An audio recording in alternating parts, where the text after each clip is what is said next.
Sin agua no es posible la vida. Define nuestra sociedad, nuestro día a día y nuestro futuro. Pero más que nunca se está convirtiendo en una gran preocupación para la humanidad. Debido a sequías más frecuentes y a la creciente demanda, el agua dulce es un recurso cada vez más escaso. Esta agua que tenemos aquí es un verdadero tesoro. Durante siglos ha atendido a esas necesidades, pero lamentablemente ahora no es así. Se estima que para 2050 la mitad de la población mundial tendrá dificultades para acceder al agua potable. Esta escasez hace que el agua de los océanos, como recurso casi infinito, sea extremadamente codiciado. Extraerle la sal para obtener agua dulce parece una solución prometedora que causa sensación en todo el mundo. La desalinización. Las Islas Canarias, frente a la costa de África, fueron la primera región europea en introducir este método hace más de 60 años. No tenemos suficiente agua para todos, para esos 2.200.000 habitantes y los 15 millones de turistas que recibimos cada año. ¿Y saben lo que hacemos para obtener esa agua? La fabricamos, la cogemos del mar, le quitamos la sal y la fabricamos. En las islas azotadas por graves sequías, esta tecnología fue una bendición. Abrir la llave y ver el agua salir, mira, eso para nosotros es algo muy grande. El no tener una desaladora es que ya ni se plantea. Sin embargo, la ilusión de abundancia impulsó una economía desenfrenada y muy orientada al agua, cuyos efectos latentes son bombas de tiempo. El agua desalada permite sobrevivir, pero a costa de quemar petróleo y de generar residuos.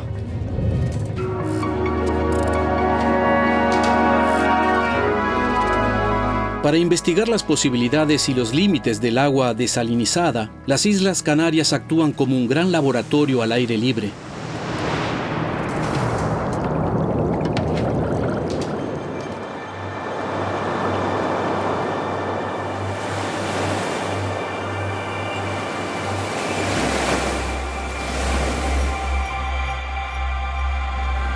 Las Islas Canarias están situadas a unos 1.500 kilómetros al suroeste de la península ibérica y son una de las regiones más secas de Europa. Dado que la cantidad de precipitación es mucho menor al promedio español, la búsqueda de agua siempre ha sido una prioridad para los habitantes. El bosque juega un papel importante en esto. En las cumbres de El Hierro, declaradas Reserva de la Biosfera por la UNESCO, se extienden restos de bosques que cubrieron Europa hace millones de años.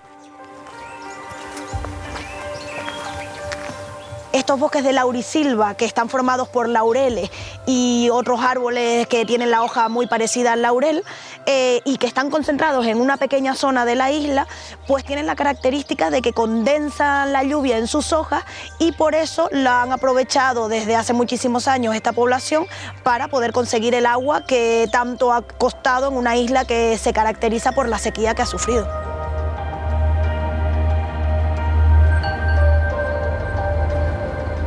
El agua proviene del vapor que se produce con la evaporación del agua de mar. Pequeñas gotitas forman densas nubes. Estas atraviesan el bosque y dejan su preciada humedad sobre las hojas de los árboles.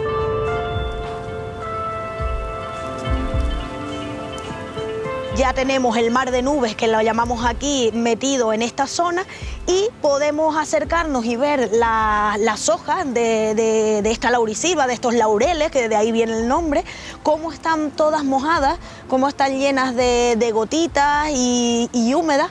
Y este es el fenómeno que trae la lluvia horizontal. En las hojas se condensa esta humedad, esta niebla que nos rodea ahora mismo. Estas gotas van cayendo poco a poco al suelo, en el suelo se infiltran y llenan nuestros acuíferos.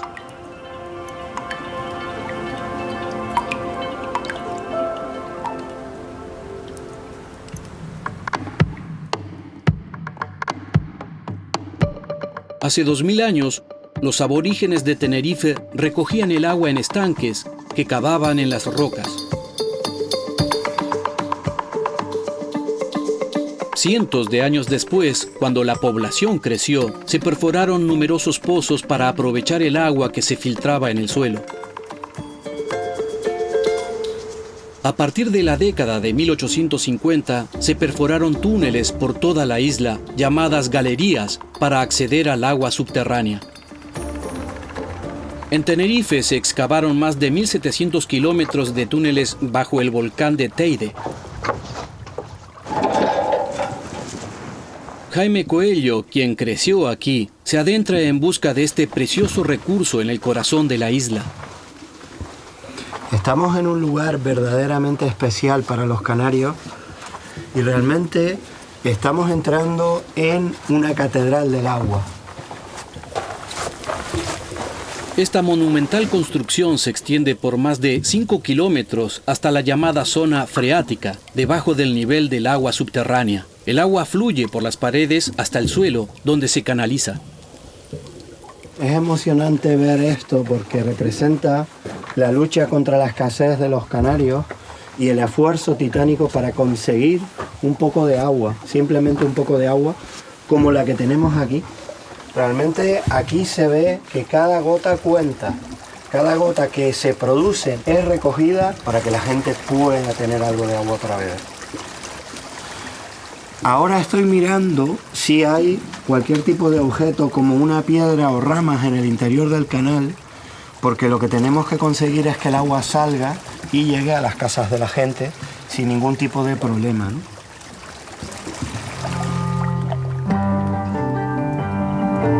En Tenerife, los pozos y túneles proporcionan hasta el 80% del agua potable. Por eso se supervisan de manera exhaustiva. Estoy observando el caudal de la galería para comprobar si la cantidad de agua se mantiene constante o por el contrario disminuye. Estamos detectando una disminución precisamente porque disminuyen las lluvias. El cambio climático y la disminución de las precipitaciones están provocando una mayor escasez de agua.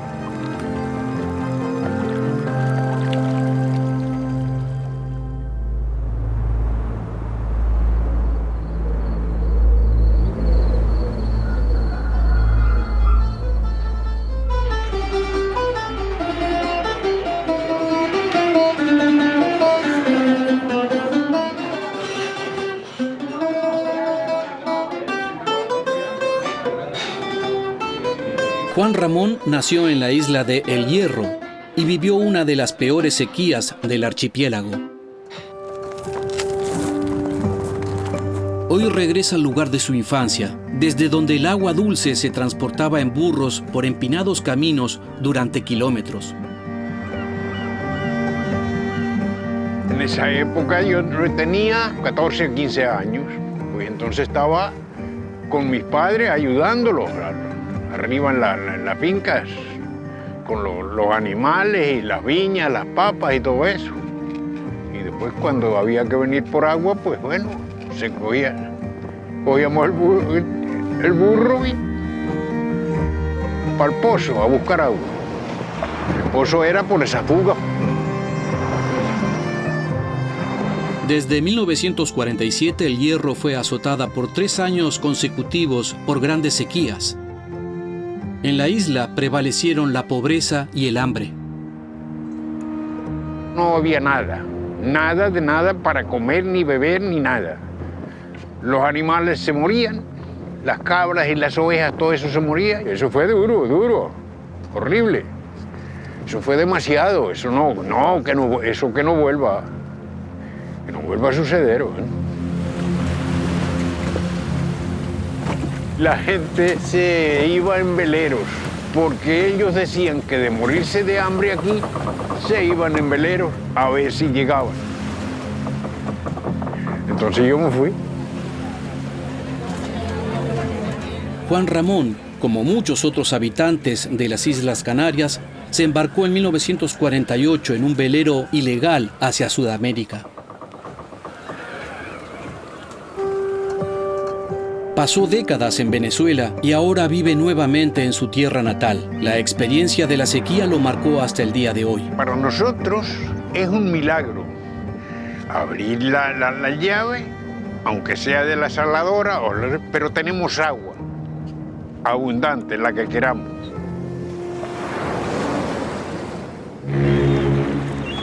En 1964, la primera planta de desalinización de Europa fue llevada a las Islas Canarias. Debido a la escasez de agua durante los períodos de sequía, Lanzarote, la isla más desértica del archipiélago, fue la primera en comenzar con la desalinización. Pero en ese momento, esta nueva tecnología era extremadamente rara. La planta estaba basada en un modelo de un grupo de empresarios visionarios estadounidenses.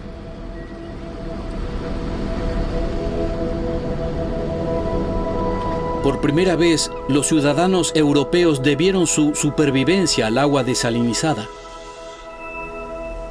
La tecnología se extendió rápidamente a las islas vecinas.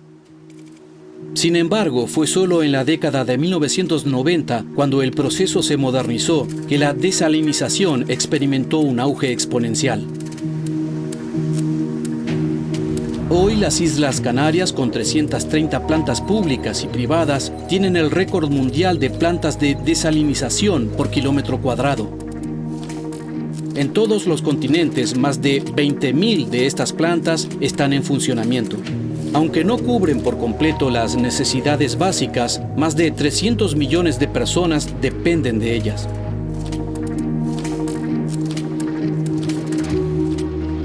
En Tenerife se encuentra una de las plantas de desalinización más grandes y modernas de las Canarias. Suministra agua a toda la zona norte de la isla. Juan Ayala dirige el establecimiento. En nuestra planta tratamos unos 30.000 metros cúbicos al día, que viene a equivaler a unas 15 piscinas olímpicas. Esto supone para la ciudad de Santa Cruz de Tenerife el 60% aproximada del agua que consumimos. El resto, el 40% restante, lo obtenemos de aguas de origen subterráneo, que son pozos o galerías.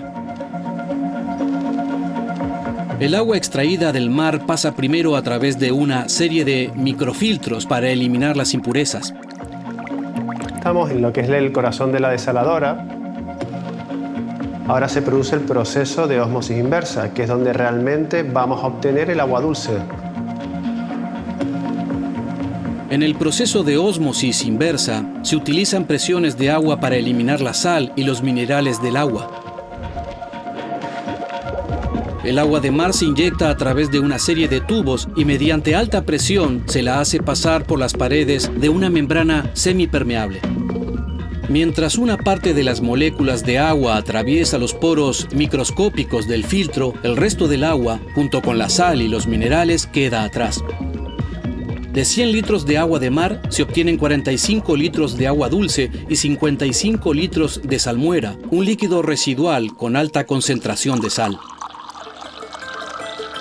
En este momento el agua se puede beber perfectamente, pero no está adecuada para la distribución.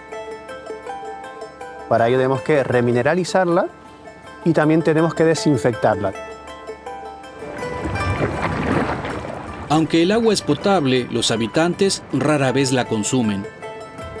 Debido al sabor, al olor y a las reservas por su origen industrial, la mayoría de los canarios prefieren beber agua embotellada, que se importa desde el continente.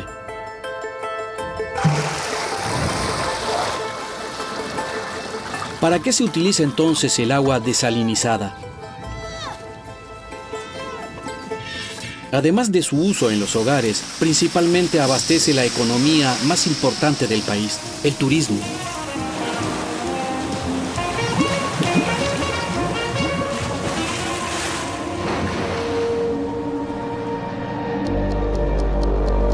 Con agua desalinizada, de repente, todo se hizo posible.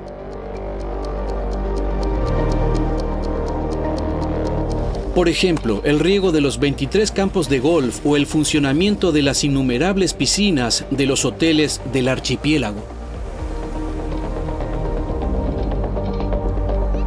Pero ¿cómo se llegó a este punto después de las repetidas sequías? Después de la Segunda Guerra Mundial, la España del dictador Franco era una nación completamente arruinada, que pasó a enfrentar 20 años de dificultades económicas. Sin embargo, en la década de 1960, el aumento de las vacaciones pagas y la expansión del tráfico aéreo abrieron nuevas oportunidades. La desalinización se convirtió en una herramienta para salvar la economía de las islas, transformándolas en destinos turísticos populares. Ici, dans tous ces endroits où il y a maintenant les hôtels et les appartements, je crois qu'il n'y avait absolument aucun immeuble il y a 10 ans. C'est ça, justement. Il y avait quoi? Il y avait des plantations de bananiers. Tout ça était des bananiers. Il y avait combien de touristes ici il y a 5 ans? Il y a 5 ans, nous avions seulement que 3000 touristes. Et l'année dernière? L'année dernière, nous avons eu 45 000. Hoy el archipiélago recibe anualmente alrededor de 17 millones de visitantes. Jaime Coello ha sido testigo de la explosión turística. Antes de los años 60 aquí no había nada, se recibían tan solo centro comercial, playa artificial, incluso vemos todas las edificaciones que se han comido un cono volcánico y realmente todo esto ha sido posible por la desalación.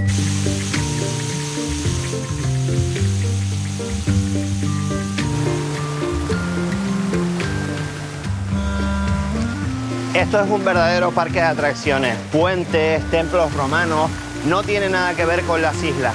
¿Por qué sucede? Porque genera el 75% del PIB de las islas.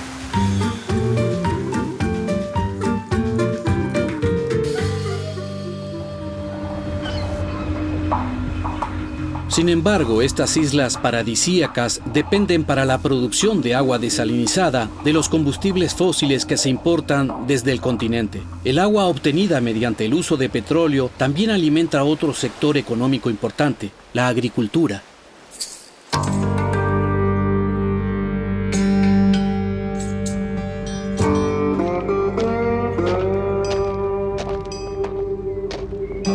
En Tenerife y en la mayor parte de las islas del archipiélago se extienden campos de plátanos hasta donde alcanza la vista.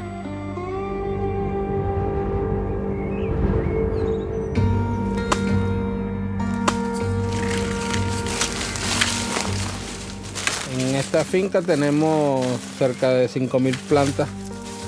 Una planta necesita una media de 20 litros de agua, más o menos. El cultivo de plátanos, introducido en el siglo XV por los portugueses, se desarrolló inicialmente gracias a los recursos hídricos naturales. Sin embargo, las constantes sequías, los sistemas de riego obsoletos y el aumento masivo del cultivo de plátanos llevaron a los agricultores a recurrir al agua desalinizada. Los pozos cada vez dan menos agua, entonces hay escasez de agua. No es suficiente para toda la siembra. Entonces tenemos que recurrir a desaladoras. Pero el abastecimiento de agua dependiente del precio del petróleo supone un aumento en los costos para los agricultores. Ahora tenemos una competencia desleal con los plátanos de Sudamérica porque ellos trabajan sin muchos controles de producto, ¿no? Tenemos un coste importante de mano de obra, de agua, de producción. Es una producción costosa. Y viene a la mitad de lo que está el plátano canario en el mercado, el plátano de Sudamérica. Las subvenciones estatales y el agua desalinizada mantienen vivo el cultivo de plátanos. Cada año se cultivan 400.000 toneladas en todo el archipiélago, la mayoría de ellas para la exportación.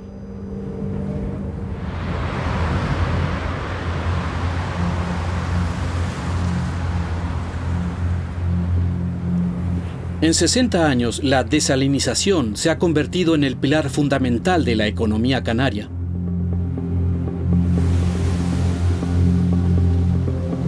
La excepción es La Gomera, que se abastece principalmente de sus recursos naturales de agua dulce, mientras que todas las demás islas dependen del agua de mar procesada. Lanzarote y Fuerteventura incluso al 100%.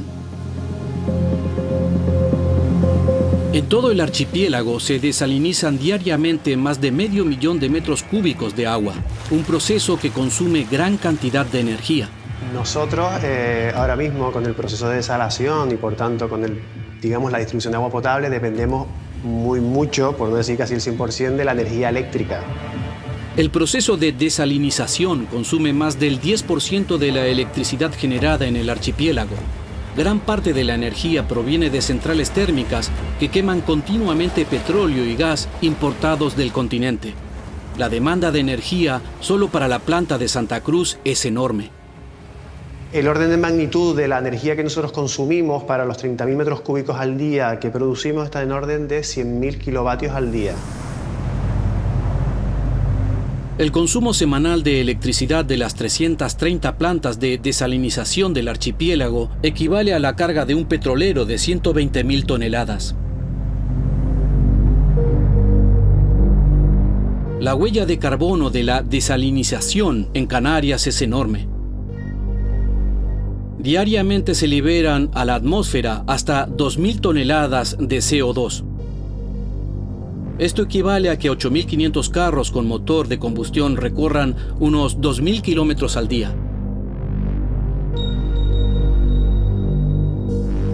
Los responsables son conscientes de esta dependencia de combustibles fósiles y desde hace algunos años intentan generar su propia energía. El Hierro, la isla más pequeña del archipiélago español, aspira a alcanzar su autosuficiencia energética mediante fuentes renovables. Sus 11.000 habitantes y 170.000 turistas al año son abastecidos de agua por 3 plantas de desalinización. Una de ellas está oculta tras los muros de lo que parece una iglesia. Se ha optado por introducir, yo creo que más que cualquier otra isla del mundo, el tema de la energía renovable. Tal es el caso que tenemos la central hidroeléctrica de Gorona del Viento, pionera a nivel mundial, en donde pues hemos conseguido llegar a una proporción importante de energía renovable que pueden meter dentro del sistema y que nosotros la podemos utilizar como energía verde, energía limpia, para producir agua a costes energéticos bastante bajos. La central Gorona del Viento se usa a menudo como modelo. 5 aerogeneradores con una potencia máxima de 11,5 megavatios abastecen de electricidad a toda la isla. La innovación del sistema radica en que el exceso de energía se utiliza para bombear agua desde un estanque inferior a uno situado a mayor altitud en la isla. Cuando el viento disminuye, el agua almacenada a gran altura se libera para impulsar turbinas hidroeléctricas. De este modo se produce electricidad verde de manera continua. El sistema es sofisticado y parece funcionar a la perfección. Pero ¿cuál es realmente la autonomía de la isla gracias a las energías renovables? Igual estamos hablando de 20 días, un mes y medio. Efectivamente, no siempre hay viento y no siempre alcanzan ese 100% de energía renovable. Entonces es por energía, digamos, fósil, en este caso, de fuentes fósiles. A pesar de los esfuerzos y la ambición de convertirse en un modelo mundial de autosuficiencia energética con energías renovables, la isla de El Hierro aún no puede prescindir de su central diésel. De hecho, la central Gorona del Viento produce en promedio solo el 40% de la electricidad anual. El 60% de la energía para la desalinización del agua sigue proviniendo de combustibles fósiles. Pero la emisión de CO2 no es el único impacto ambiental de la desalinización. Otra forma invisible de contaminación amenaza los océanos. El proceso de ósmosis inversa deja casi la misma cantidad de desechos líquidos en forma de salmuera, una solución salina hipersaturada tras la desalinización del agua.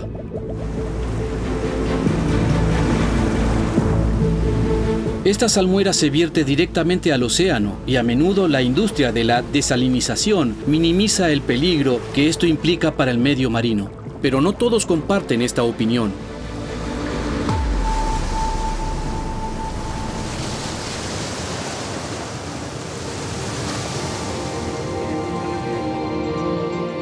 En la isla de Lanzarote, los pescadores del pequeño puerto de La Santa viven al ritmo del mar. Esto es un gallo, esto es un pez de perro. Yo llevo por mi cuenta aquí en Canarias, llevo ahora mismo casi 40 años trabajando en el mar. ¿Come el pescado o no come? Que si pica la vieja. Wenceslao Olivero, en sus viajes diarios a lo largo de la costa, observa los efectos del vertido de la salmuera al mar. Mira, tú coges salmuera, coges sal, vas a un charco, hay un pulpo, lo ves, tú echas el azar al pulpo, el pulpo sale corriendo, el pulpo es el... No muy lejos del puerto se planea la construcción de una planta de desalinización. La desaladora la quieren hacer arriba, aquí a 1000 metros por ahí arriba. Después luego tienen que hacer con 19 o 20 metros profundidad, un tubo profundo. La salmuera iría por ahí.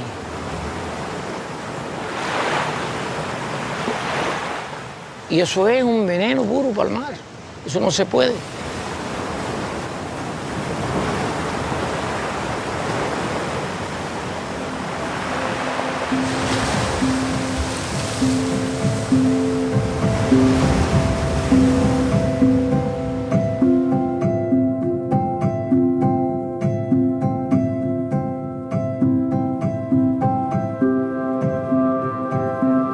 Las Islas Canarias albergan una de las reservas marinas más grandes de Europa. Este ecosistema está ahora amenazado por las aguas residuales de las plantas de desalinización. El experimentado buceador Fernando Espino lleva más de 20 años investigando los efectos en la biodiversidad marina. Hola Álvaro. Buenos días. ¿Qué tal? ¿Cómo estás? Muy bien, ¿y tú qué tal? Bien, aquí estamos. Vamos a ir a coger unas muestras buenas. Junto con otros oceanógrafos, él es uno de los que advierte sobre los efectos devastadores de estos vertidos. Hoy quiere investigar las emisiones de desalinización de los hoteles en la zona más turística de Gran Canaria.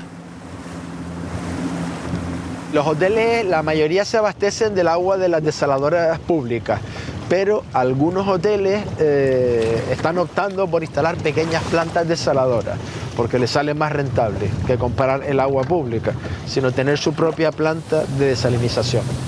Esto tiene el problema de que los vertidos se reparten por la costa, están más repartidos. ¿De acuerdo? Esto puede provocar una mayor contaminación, además de que es más difícil de controlar. Las microestaciones de ósmosis inversa son fáciles de instalar y se están volviendo cada vez más atractivas para los hoteles. Incluso en las zonas más áridas, esto impulsa el auge de la industria del ocio. Bueno, vamos a seguir las coordenadas, Fernando. Sí. Para encontrar el sitio, ya sí. Estamos aproximándonos. Sí, aquí está, ya queda poco ya, sí. Vale, perfecto. 17 metros. Genial, pues aquí,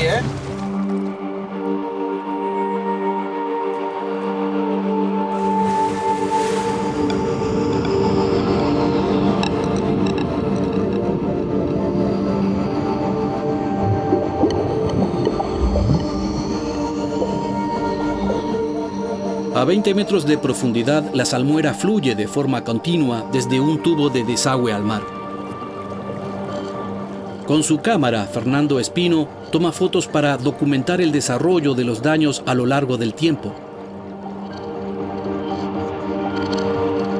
Los hechos hablan por sí mismos.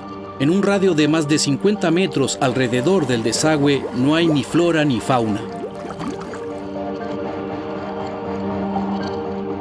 Para poder mostrar relaciones causales, toma muestra de la salmuera. De este modo puede analizar el contenido de sal y detectar posibles sustancias químicas.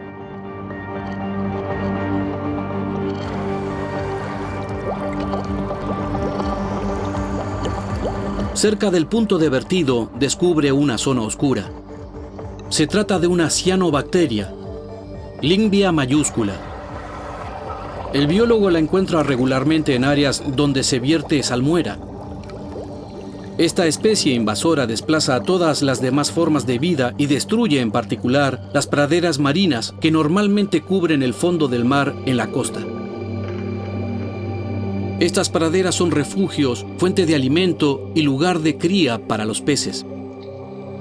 Se encuentran en todos los océanos y albergan una parte importante de la biodiversidad marina. Capturan la luz, producen oxígeno a través de la fotosíntesis y fijan hasta el 15% del carbono absorbido por el océano a nivel mundial. Crecen entre 5 y 30 metros de profundidad, es decir, en la zona donde la salmuera es vertida al mar. Tras la inmersión, Fernando Espino examina en su laboratorio las muestras que ha recolectado. Tenemos un valor aproximado de 60 para la salinidad, gramos por litro, que es un poco menos del doble que el agua de mar en Canarias, que son unos 36, 37 gramos litro. El problema de esta concentración de sales, por un lado, es que los organismos marinos que viven en el fondo están adaptados a mucha menos cantidad de sal. En último término, lleva a la muerte de esos organismos, ¿vale? Tanto las algas como las plantas fanerógamas marinas, como muchas especies de invertebrados, incluso peces, pues, son los que sufren el impacto allí donde cae la salmuera en el fondo. Y eso no es todo. Además de su tóxica concentración de sal, la salmuera contiene químicos peligrosos utilizados en la limpieza de los tubos en las plantas de desalinización. El producto químico más famoso que se emplea es el famoso metabisulfito sódico. Este producto mata todo lo que es la vida aerobia, toda la vida que depende del oxígeno. Entonces lo que se observa es que cuando sale el metabisulfito sódico, todos los peces que están en esa zona mueren por anoxia muy rápidamente. Debido a la alta concentración de sal y los productos químicos, también muere la flora marina. Así no solo se pierde el hábitat de diversas especies, sino también un importante sumidero de carbono. Gracias a estos datos, el biólogo puede complementar los estudios que han sido realizados por otros expertos desde 2009 en el Mar Rojo, en Florida y también en Australia. Todos ellos muestran la gravedad de los efectos de estas sustancias a largo plazo cuando llegan a los océanos. Si esos vertidos de salmuera que van al mar no se estudian bien, no se analizan bien y no se previenen, y afectan a ecosistemas importantes, ecosistemas marinos sensibles, que son ecosistemas que nos ayudan en la lucha contra el cambio climático porque secuestran CO2 del agua. Con lo cual, si destruimos esos ecosistemas con la salmuera, estamos agravando el problema del cambio climático. Cada día fluyen enormes cantidades de salmuera hacia las aguas costeras de todo el mundo. En 2023 se habían vertido 51.000 millones de metros cúbicos de este subproducto al océano. Contaminación marina, emisiones de CO2, dependencia energética. La desalinización es problemática en muchos aspectos. De las 7 islas del archipiélago, hasta el 2024, solo una ha logrado prescindir de ella, La Gomera.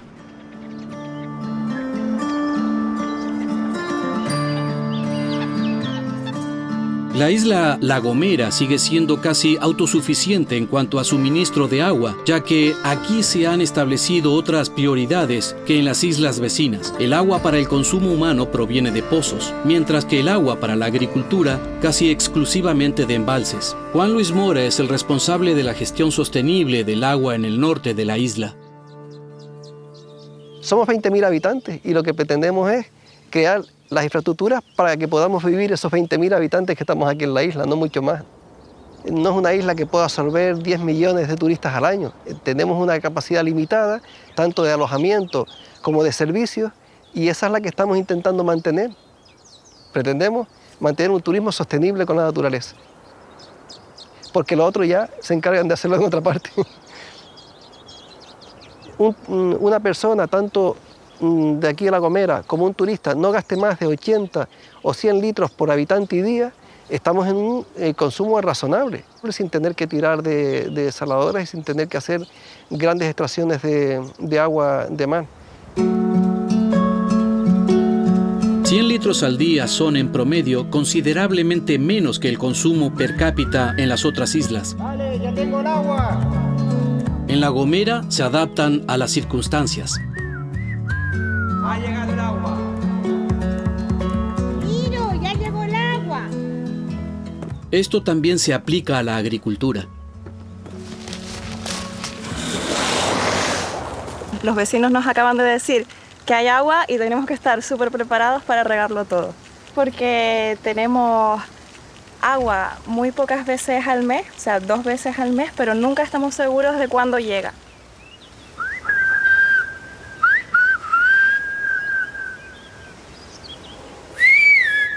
Acabo de decirle a Hugo que hay agua con el silbo gomero para que abra abajo las llaves para regar.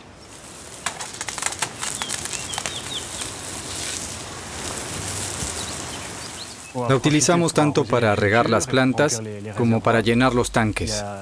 El agua llega solo cada 2 o 3 semanas y la cantidad depende cuánto haya en el embalse. Pero cuando tenemos agua, la usamos. El agua de las raras lluvias invernales es recogida por numerosos embalses. Estos están conectados por tuberías, formando así una red única en el mundo. Un sistema bien diseñado que distribuye los recursos hídricos de manera equitativa entre todas las áreas agrícolas de la isla. Es un sistema ancestral de distribución de agua de riego y funciona perfecto. Y adaptan también los cultivos a cuando hay agua. Por ejemplo, los cultivos hortícolas solamente se plantan en invierno. En verano no se plantan solamente frutales. Van espaciando los riegos en función del agua que dispongan. Y hay veces que se riega hasta de 20 días en la zona esta, para aprovechar la poca agua que hay en los embalses. No es como en Europa, donde se abre el grifo cuando se quiere y se tiene agua para regar. Nosotros, por ejemplo, usamos mantillo para mantener la humedad en el suelo y producimos nuestras propias semillas, que son más resistentes a la sequía. En sus 3.000 metros cuadrados de tierra, Iraultza y Hugo se adaptan a las circunstancias de la isla y el clima con ingenio y modestia. Yo creo que estamos en una zona muy sensible, donde el cambio climático se nota, ya lo tenemos encima. Veo que cada vez llueve menos, todo el mundo lo dice, se sabe, y es preocupante. Nosotros las desaladoras las vemos como un recurso que hay que tenerlo por si nos vemos en la necesidad de tirar de ellas para utilizar agua. Entonces, no creemos que sea necesario aportar agua desalada a la agricultura de momento. Sobre todo en los meses de verano, es importante mantener esa agua o mantener por lo menos una garantía de agua para el turismo. Pero, de hecho, van a ser desaladoras pequeñas. Estamos hablando de 1.000 metros cúbicos día, 3.000 metros cúbicos cuando mucho. Y de ponerlas en marcha solamente cuando deje falta el sistema. Mientras tanto, en las otras islas, las plantas de desalinización están en continuo funcionamiento. Se necesitan alternativas para limitar los efectos de la desalinización, ya que el agua obtenida por este proceso se ha vuelto indispensable. En la Universidad de La Laguna, Luis Avera y su equipo trabajan en el reciclaje del agua de las ciudades y los complejos turísticos. Su objetivo es reducir el uso de agua desalinizada en la agricultura. En Canarias necesitamos agua para nuestra agricultura, para mantener nuestra agricultura, y tiene que ser agua de calidad, porque tenemos cultivos muy exigentes como pueden ser el plátano. Con este tipo de sistemas, con los bioreactores de membrana, creemos que podemos seguir trabajando para conseguir un agua óptima desde el punto de vista de la calidad, un fertilizante o bioestimulante que nos permita reducir la dependencia del exterior y así hacer el proceso más sostenible. Desde 2018, las membranas desarrolladas por el equipo de investigación de Luis Avera se utilizan en la planta de tratamiento de aguas residuales en el norte de Tenerife. Las aguas residuales dirigidas a grandes estanques, con la ayuda de microorganismos, se convierten en nutrientes. Es aquí donde las bacterias van a tomar ese oxígeno contenido en el aire, respiran como nosotros, van a utilizar esa materia orgánica y van a irla degradando y asimilando en biomasa. Al alimentarse de los contaminantes de las aguas grises, las bacterias crecen y ya no pueden atravesar los poros de las membranas en los estanques. Aquí, debajo de mis pies, tenemos las membranas. Es donde se quedan alojadas las membranas de ultrafiltración con ese tamaño de poro de 0,04 micras, y aquí es donde se va a producir el gran milagro de la membrana. El agua filtrada ahora contiene nutrientes útiles para la agricultura, como nitrógeno, fósforo y potasio. Dado que es más barata que el agua desalinizada, el agua reciclada está ganando cada vez más adeptos entre los agricultores. Esto reduce significativamente la cantidad de agua desalinizada utilizada. La creciente escasez mundial de agua dulce está poniendo en el centro de atención procesos como la desalinización y el reciclaje de agua en otras partes del mundo. Pero ¿pueden estas tecnologías de alto consumo de energía ser la solución por sí solas? La situación tiene que ir cambiando y de hecho se están haciendo ya muchas iniciativas, tanto desde el ámbito de la investigación, como también desde la parte de innovación, todos los temas de descarbonización en estas instalaciones, de intentar que esa dependencia energética se minimice. Para mí la desalación es una herramienta más, pero no es magia. No podemos hacer creer a la gente que la disposición de agua es ilimitada e infinita.